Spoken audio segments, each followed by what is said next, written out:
গৌৰীপুৰত চোৰাং গৰুৰ লগতে সৰবৰাহকাৰী কাটক। চোৰাং গৌ সৰবৰাহৰ বিৰুদ্ধে গৌৰীপুৰ আৰক্ষীয়ে কঠোৰ হোৱাৰ সমান্তৰালকৈ গৌ সৰবৰাহ দিনক দিনে বৃদ্ধি পাইছে। গৌৰীপুৰ গেৰামাৰী তৃতীয় খণ্ড গাঁৱৰ অমিজুৰ ৰহমান নামৰ ব্যক্তিজনে আৰক্ষীৰ চকুত ধূলি দি গোপনে চলাই আছিল ব্যৱসায়ী।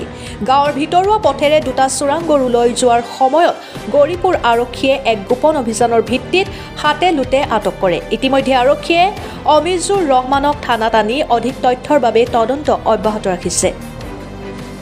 Bureau report Arunodoi Assam.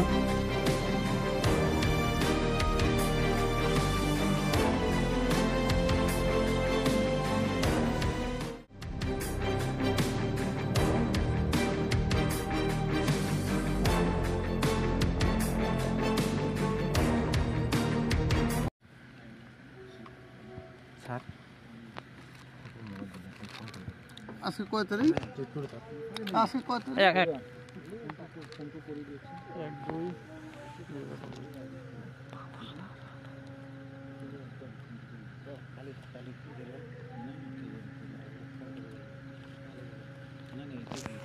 Time কেটে হল কলিতা?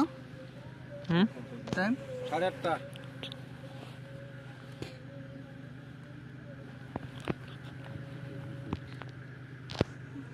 दिखेंगे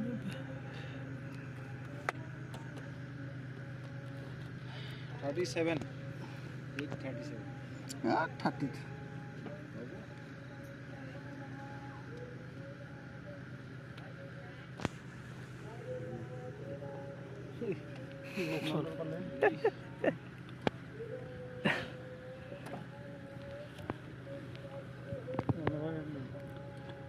ये लोग दवाई आज रास्ता ना फिर सब दवाई है नहीं रास्ता खूब बेया अच्छा এই জায়গা নতুন বাসের কি দিয়েছে ওখানে বসিয়ে দিয়েছে ও টিয়ার একদম চিকন রাস্তা মই ওটা আসে হয় রাস্তা কি না যে আমরা বাঁ পায়ে যাও বেড়া দিয়ে মাটি কাটি দিয়েছে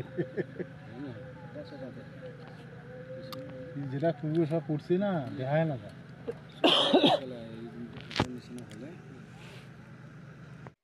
প্ৰত্যেক বছৰৰ দৰে এই বছৰো অৰুণোদয় অসমে লৈ আহিছে সৰস্বতী পূজাৰ সেলফি প্ৰতিযোগিতাৰ গিফ্ট ধামাকা। ইচ্ছুক প্ৰতিযোগী পুৰুষ মহিলা উভয়ে সৰস্বতী পূজাৰ মণ্ডপত এখন সেলফি ফটো তুলি আমাৰ 9957282244 এই হোৱাটছএপ নম্বৰত প্ৰেৰণ কৰিব, লগতে নাম আৰু ঠিকনা। প্ৰতিযোগীসকলৰ ভিতৰত প্ৰথম, দ্বিতীয়, তৃতীয় স্থান বাছনি কৰাৰ লগতে 5জন প্ৰতিযোগীক নিচুকনি বঁটা প্ৰদান কৰা হ'ব। ধন্যবাদ।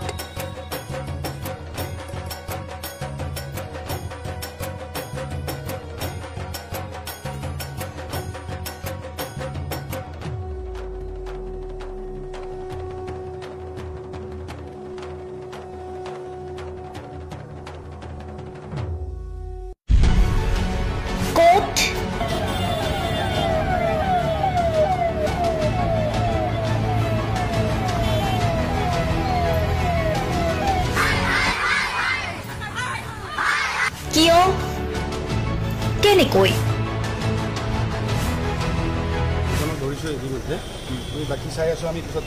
দুৰ্নীতি ৱাইফজনীয়ে কৈছে বোলে এওঁ মোৰ হাজবেণ্ড, আপুনি কোন হে ক'বলৈ এওঁ অবৈধ বুলি?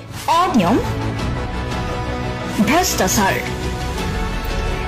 একো নায়কতাবাদ এতিয়াৰ পৰা আৰু নহ'ব। আমি দিম সত্য বাতৰি।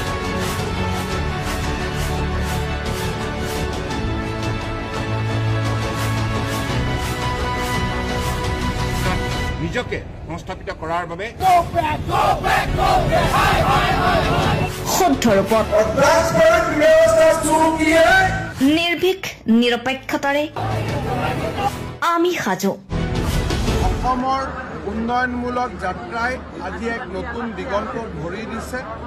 অসমৰ ৰাইজৰ পৰা আমি সদায় আশীৰ্বাদ বিচাৰোঁ।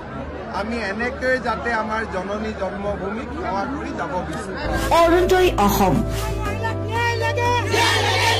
নিৰ্ভীক নিৰপেক্ষ